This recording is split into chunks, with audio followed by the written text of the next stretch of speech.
1, 2, 3, come on. Come on, come on.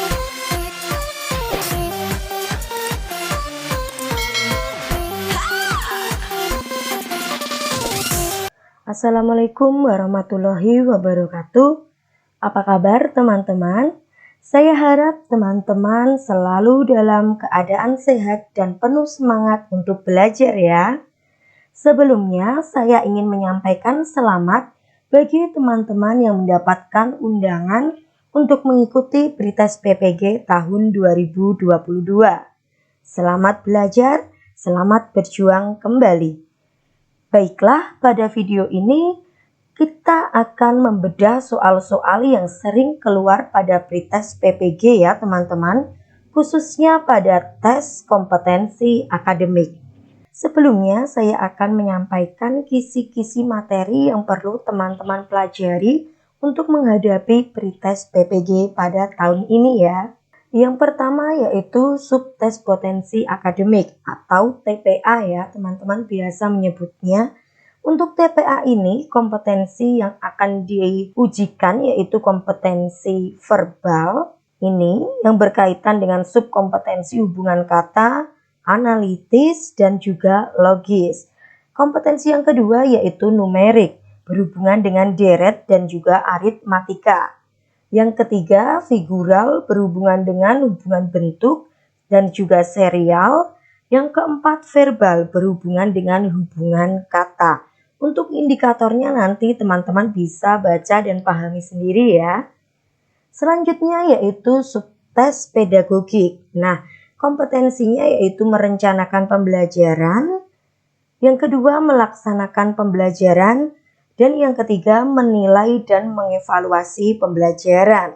Nah, nanti teman-teman bisa baca dan pahami lagi subkompetensi dan indikatornya ya. Teman-teman juga tidak boleh lupa untuk mempelajari subtes profesional sesuai jurusan dan mapel teman-teman masing-masing. Ini seperti model tes pada tes P3K kemarin ya teman-teman.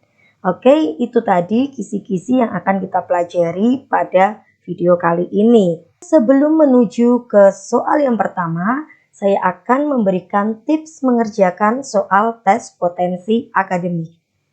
Tips yang pertama yaitu premis semua bertemu dengan premis semua, maka kesimpulannya juga semua ya teman-teman. Premis semua jika bertemu dengan sebagian, maka kesimpulannya adalah sebagian. Coret kalimat yang sama. Kesimpulan yang diambil adalah hasil analisis gabungan dari semua pernyataan. Yang kelima, teliti. 6, baca dengan cepat dan cermat. Selanjutnya, hindari opini dan jangan baper. Dan yang terakhir, kerjakan sesuai fakta pada soal. Teman-teman jangan terpengaruh dengan fakta yang ada pada kehidupan nyata ya teman-teman, tetapi fokuslah pada fakta yang tergambar pada soal. Nah, selanjutnya kita langsung saja menuju ke soal yang pertama. Tony adalah orang desa. Tony bekerja sebagai buruh di sebuah pabrik. Banyak buruh-buruh yang malas. Malik adalah teman Tony. Jadi, kita diminta mencari kesimpulan dari ilustrasi ini ya teman-teman. Langsung saja kita melihat opsinya. A. Malik mungkin sedesa dengan Tony. Tadi Malik adalah teman Tony ya. Malik mungkin sedesa dengan Tony. Ini bisalah kita save dulu ya teman-teman. Kita save jawaban yang A terlebih dahulu. Oke, sekarang yang B. Teman-teman Tony semuanya malas. Nah, di sini banyak buruh-buruh yang malas. Banyak, tetapi di sini semuanya ya teman-teman. Pada opsi B ini semuanya. Jadi opsi B ini kurang tepat. Kita lihat ke opsi yang C. Malik adalah orang kota.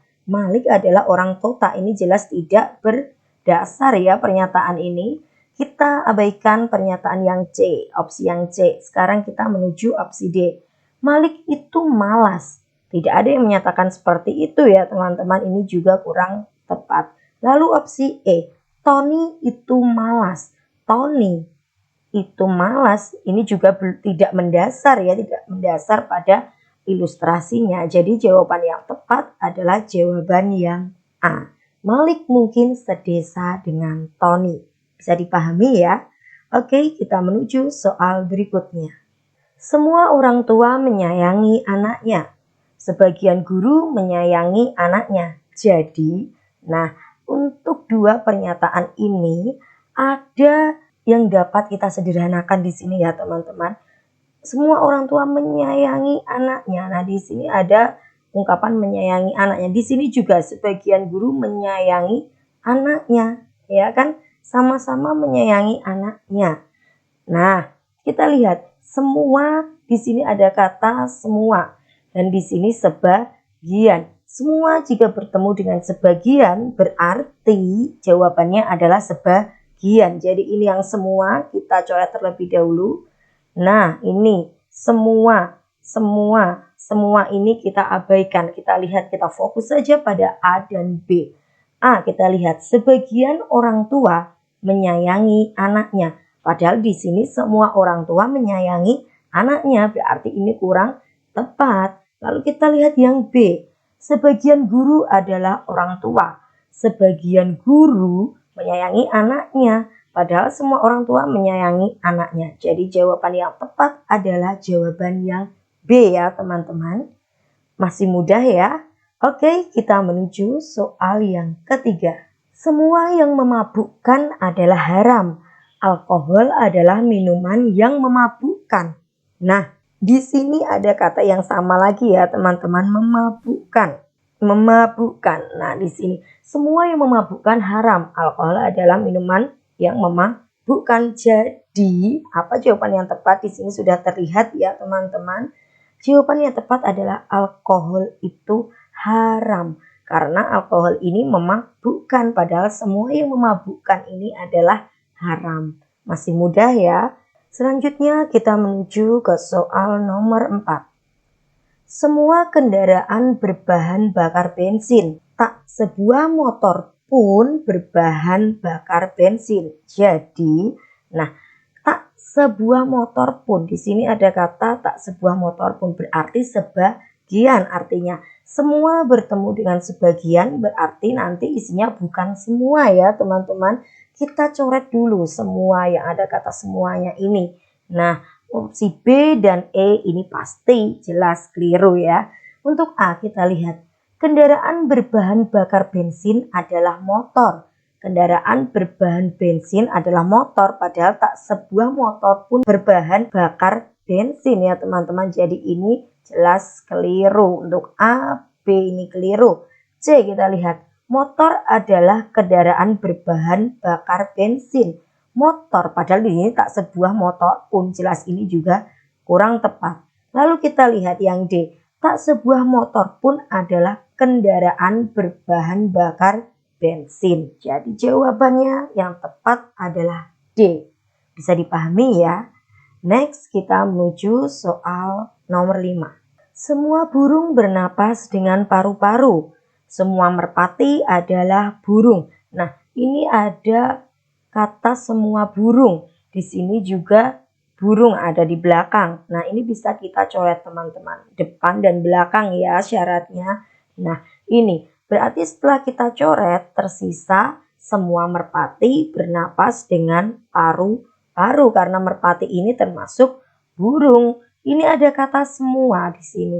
Di sini juga ada kata semua. Jadi jawabannya pasti semua. Kita coret dulu jawaban-jawaban yang tidak semua depannya. Nah, antara A dan juga B. Kita lihat jawabannya yang A. Semua merpati tidak bernapas dengan paru-paru. Ini jelas kurang tepat. Jadi jawaban yang tepat adalah B ya teman-teman. Semua merpati bernapas dengan paru-paru. Setelah kita coret ini tadi, tersisa kalimat semua merpati bernapas dengan paru-paru. Bisa dipahami ya? Next, soal nomor 6. Barang pecah belah adalah barang yang mudah pecah bila jatuh. Barang-barang yang tidak mudah pecah bila jatuh tidak lagi digolongkan dalam kategori pecah belah. Gelas buatan PT Mirror tidak dapat pecah kalau jatuh. Jadi, nah ini sebetulnya mudah teman-teman, hanya kalimatnya saja dibolak-balik ya. Gelas buatan PT Mirror tidak dapat pecah. Nah, di sini ada kata tidak dapat pecah kalau jatuh. Berarti gelasnya apa teman-teman? Gelas produksi PT Mirror tidak termasuk barang pecah belah. Jadi jawaban yang tepat adalah yang E ya. Karena ini mudah, ini masih mudah teman-teman. Teman-teman hanya dibolak-balikkan dengan kalimatnya saja. Oke, kita next ke soal selanjutnya.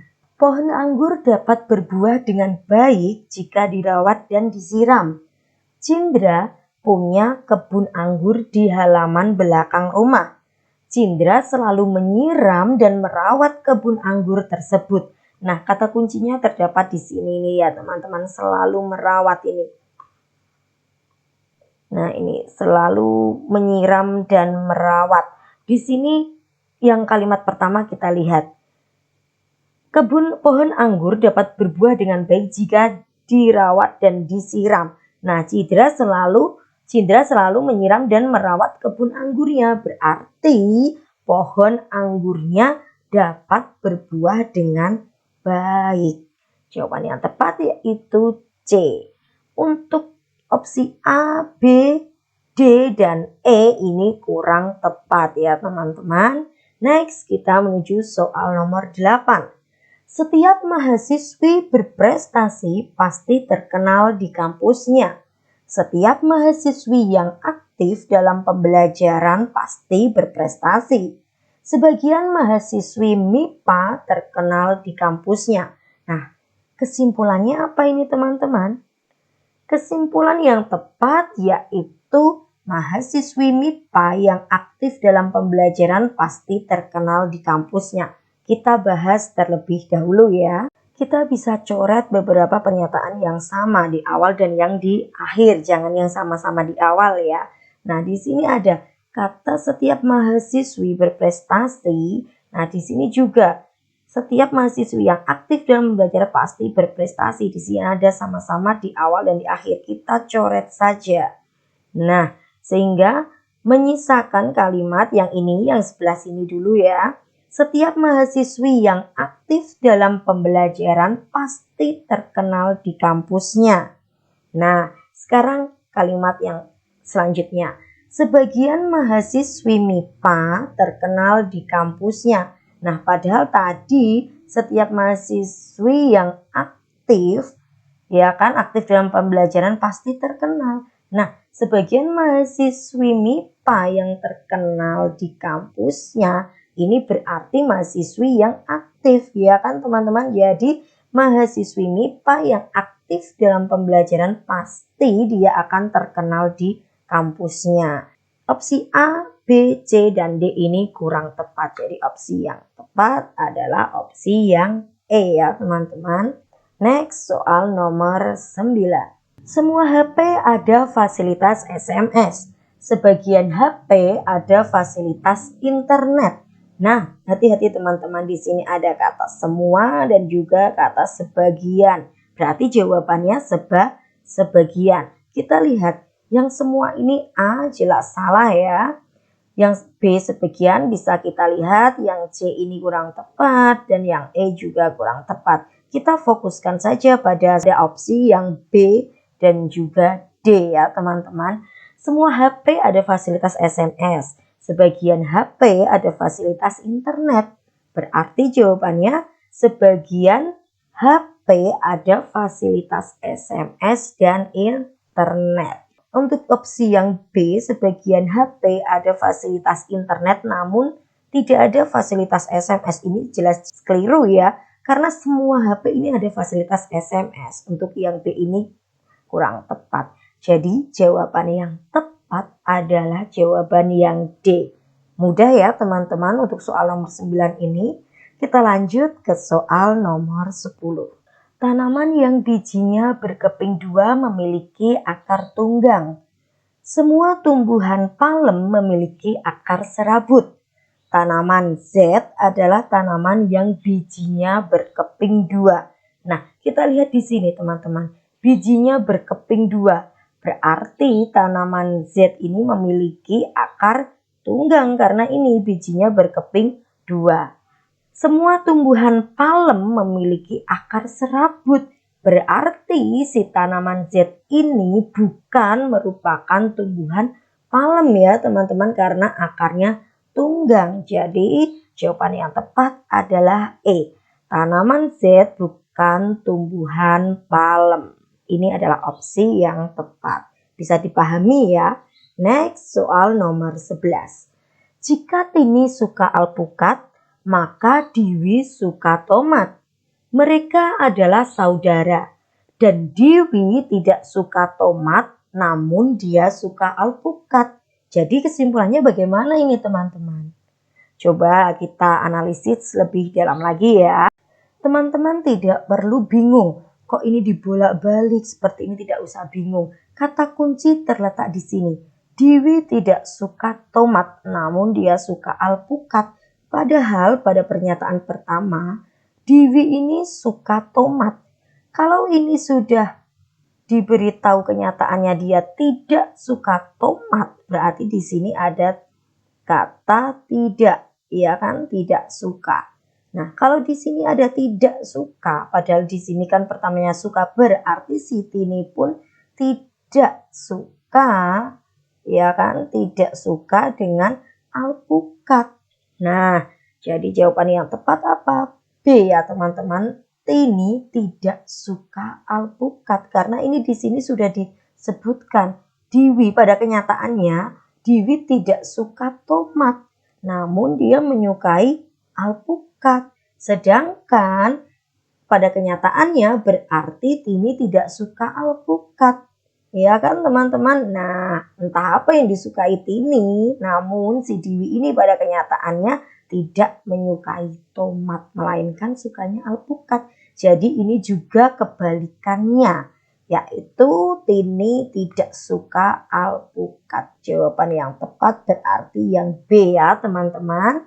Oke, next soal selanjutnya. Jika Tumingsih memakai baju hitam, maka ia memakai celana coklat. Jika Tumingsih memakai celana coklat, maka Indah memakai celana hitam. Indah memakai celana pink. Nah, kata kuncinya terletak di sini, teman-teman.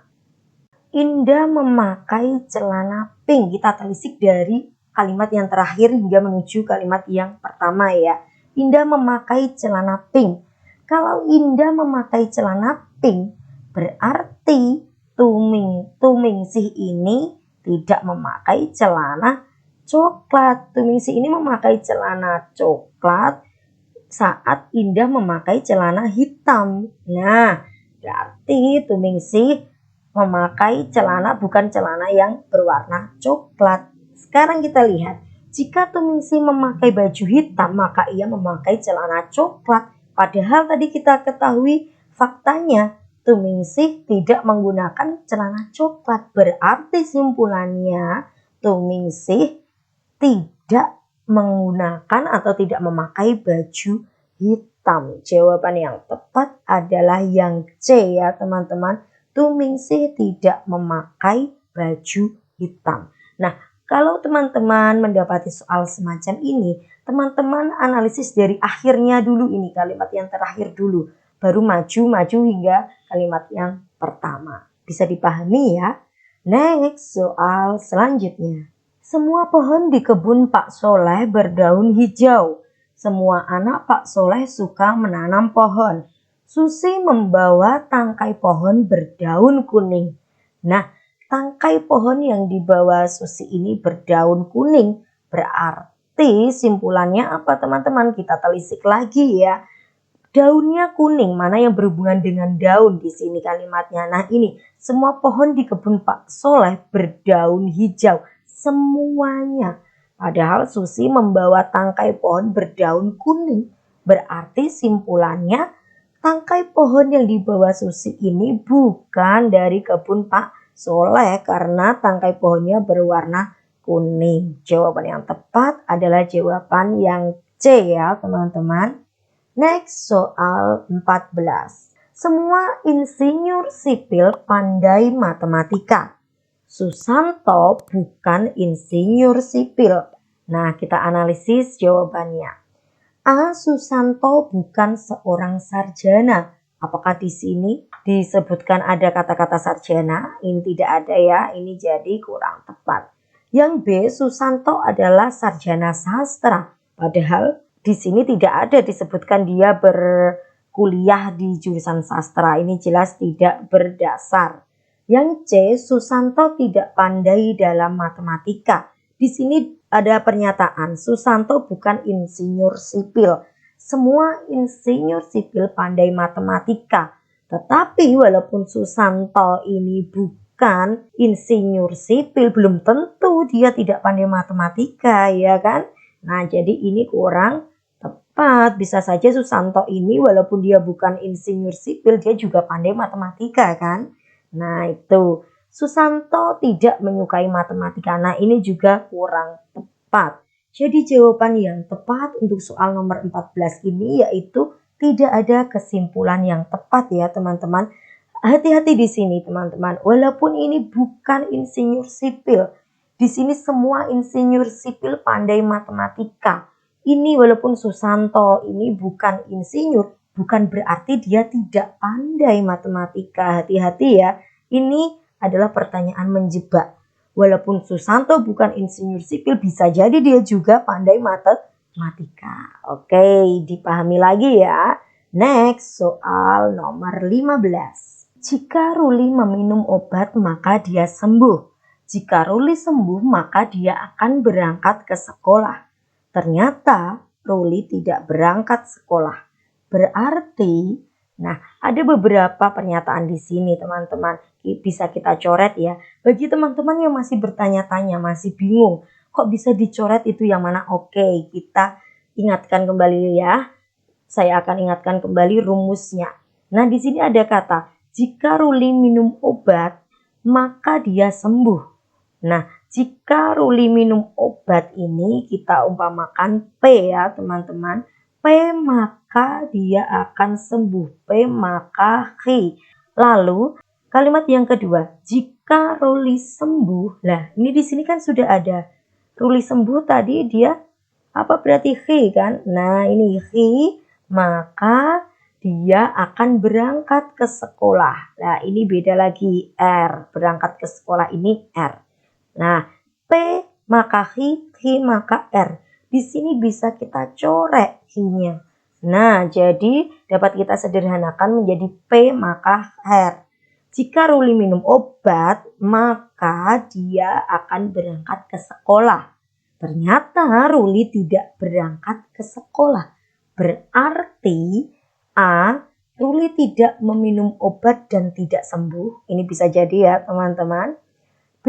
Ruli meminum obat, jelas tidak. Nyatanya Ruli tidak berangkat ke sekolah karena dia tadi kan berarti tidak minum obat. Jawaban yang B ini kurang tepat. C. Ruli tidak meminum obat. Ruli meminum obat. Gak mungkin ya tadi yang B Ruli meminum obat, dia tidak berangkat sekolah. Untuk yang C, Ruli tidak meminum obat. Ruli tidak meminum obat, tetapi jika dia sudah sembuh pasti dia tetap masuk ke sekolah karena ini tadi kita lihat di sini ya premisnya. Nah, ini kurang tepat. Ruli meminum obat dan tidak sembuh. Nah, ini juga tidak sesuai dengan premisnya. Untuk E, Ruli tidak sembuh. Nah, Ruli tidak berangkat sekolah ini bisa juga Ruli tidak sembuh atau Ruli tidak meminum obat, ya kan? Jadi jawaban yang paling tepat dan paling lengkap adalah jawaban yang A ya teman-teman. Ruli tidak meminum obat dan tidak sembuh. Maka dari itu Ruli tidak berangkat ke sekolah. Bisa dipahami ya. Next, soal selanjutnya. Handika menjadi salah satu siswa di sekolah. Banyak di antara siswa yang malas belajar. Ikhwan merupakan teman Handika. Dengan demikian, A. Teman-teman Ikhwan semuanya malas. Semuanya, ada kata semuanya ya teman-teman di sini padahal banyak di antara siswa. Nah, berarti bukan semuanya. Jelas jawaban ini kurang tepat. Yang B, Ikhwan mungkin teman satu sekolah Handika.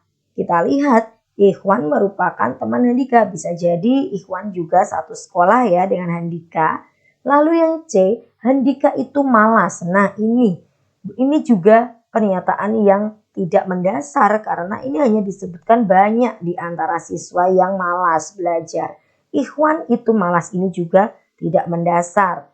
Lalu yang terakhir Handika dan Ikhwan anak yang rajin ini juga tidak ada dasarnya. Jadi jawaban yang tepat adalah B.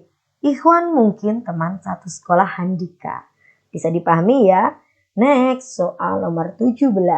Vini lebih pintar daripada Budi. Adi tidak lebih pintar dari Susi dan Arif. Budi lebih pintar dibandingkan dengan Susi dan Arif. Nah, simpulannya bagaimana? Untuk menghadapi atau mengerjakan soal semacam ini, kita perlu coret-coretan ya teman-teman. Vini lebih pintar daripada Budi. Oke, V. V ini di atasnya B ya. Kita tulis saja seperti ini. Adi tidak lebih pintar dari Susi dan Arif. Adi tidak lebih pintar berarti Susi dan juga Arif ini terletak di atasnya si Adi ya kan. Ini Adi di sini. Di bawahnya Adi. Kita belum tahu hubungan antara keduanya ya. Budi lebih pintar dibandingkan Susi dan Arif.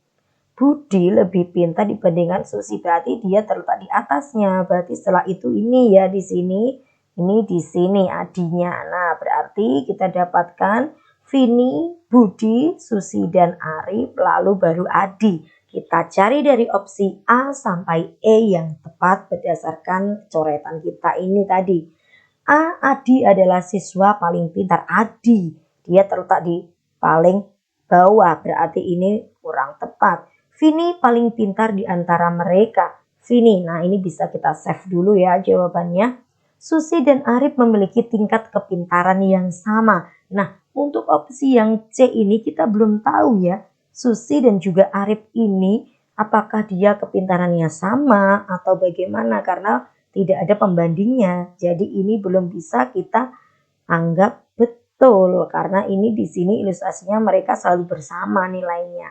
Nah, lanjut. Budi lebih pintar daripada Arif. Budi lebih pintar daripada Arif, betul. Tetapi Arif di sini ada Susinya loh ya. Arif selalu bersama Susi. Yang lebih tepatnya tadi apa? Susi dan Arif. Budi lebih pintar daripada Arif dan Susi. Nah, kalau itu betul. Kalau hanya Arif, kita belum bisa menyatakan bahwa pernyataan ini betul ya teman-teman. Lalu yang E, Budi lebih pintar daripada Susi. Budi lebih, nah ini sama. Arif dan Susi ini kalau hanya persatuannya hanya Arif atau Susi kita tidak bisa menyebutkan ya ini lebih pintar, lebih pandai yang mana itu tidak bisa kita simpulkan. Jadi jawaban yang tepat adalah B. Vini paling pintar di antara mereka. Jadi kalau ada dua nama yang selalu bersama seperti ini teman-teman, tidak bisa kita menyimpulkan persatuannya dari Arif maupun dari Susinya. Bisa dipahami ya? Next, soal nomor 18. Setiap siswa kelas 7 memiliki buku paket. Setiap orang yang memiliki buku paket adalah seorang siswa yang bersekolah. Kinza adalah siswa kelas 7. Nah, ada yang bisa kita sederhanakan di sini ya teman-teman. Nah, memiliki buku paket ini. Kita ibaratkan setiap siswa kelas 7 ini P, maka dia memiliki buku paket yaitu Hi. Setiap orang yang memiliki buku paket tadi kita ibaratkan Hi, maka dia adalah siswa yang bersekolah yaitu R. Nah, ini kita coret Hi-nya. Memiliki buku paket kita coret. Kinza adalah siswa kelas 7. Nah, di sini siswa kelas 7 itu apa? P kan? Berarti ini di sini P maka R, kita mendapatkan rumus ini. Berarti Kinza adalah seorang siswa yang bersekolah. Jawaban yang tepat yaitu jawaban yang E. Kinza adalah seorang siswa yang bersekolah. Nah, jawaban A, B, C, dan D ini kurang tepat ya. Teman-teman bisa analisis sendiri kesalahannya. Oke, next soal selanjutnya. Semua anak bergembira jika bermain di taman wisata. Hari ini semua anak bermain di taman wisata. Nah, ini lumayan mudah ya teman-teman. Semua anak bergembira jika bermain di taman wisata. Hari ini semua anak bermain di taman wisata. Semua di sini ada kata semua dan di sini semua aja. Jelas nanti jawabannya adalah semua ya teman-teman.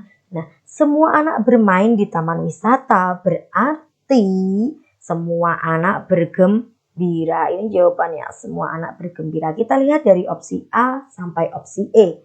Hari ini semua anak tidak bergembira. Nah, ini jelas keliru. B, hari ini tidak semua anak bergembira. Tidak semua, padahal jawabannya adalah semua ya. Ini juga masih kurang tepat. C, hari ini tidak ada anak yang tidak gembira. Nah, hati-hati. Tidak ada anak yang tidak gembira. Berarti ini adalah jawaban yang tepat ya teman-teman. Jawabannya yang tepat adalah opsi yang C. Next, soal nomor 20. Semua barang yang boleh diambil terletak di atas meja. Masker bukan merupakan salah satu barang yang terletak di atas meja. Jadi, masker ini tidak terletak di atas meja. Jadi berarti kebalikannya ini kan berarti masker tidak boleh diambil ya kan teman-teman. Nah, berarti jawabannya yang mana ini? Kita lihat dari opsi A sampai E. Masker merupakan barang yang boleh diambil, ini jelas tidak tepat. Semua barang yang boleh diambil, ini apalagi tidak tepat lagi. Masker terletak di atas meja. Padahal bukan merupakan salah satu barang yang terletak di atas meja. Jadi ini keliru. Masker merupakan barang yang boleh diambil karena berada di atas meja, ini juga sangat salah. Lalu tinggal yang E, masker merupakan barang yang tidak boleh diambil. Ini adalah jawaban yang tepat, yaitu jawaban yang E ya teman-teman. Oke teman-teman, sekian dulu video pembahasan soal pretest PPG kita kali ini. Kita jumpa lagi di video selanjutnya ya. Selamat belajar, selamat berjuang, tidak ada hasil yang mengkhianati usaha. Jika teman-teman menghendaki kisi-kisi soal maupun latihan-latihan soal untuk menghadapi pretest PPG, teman-teman bisa mengirimkan email ke alamat email saya ya. Nanti saya kirim melalui alamat email teman-teman. Oke, terima kasih atas perhatiannya. Jangan lupa tinggalkan jempol atau like video ini, komen, dan juga subscribe jika teman-teman belum subscribe, dan jangan lupa untuk share ke teman-teman yang lainnya ya. Terima kasih. Wassalamualaikum warahmatullahi wabarakatuh.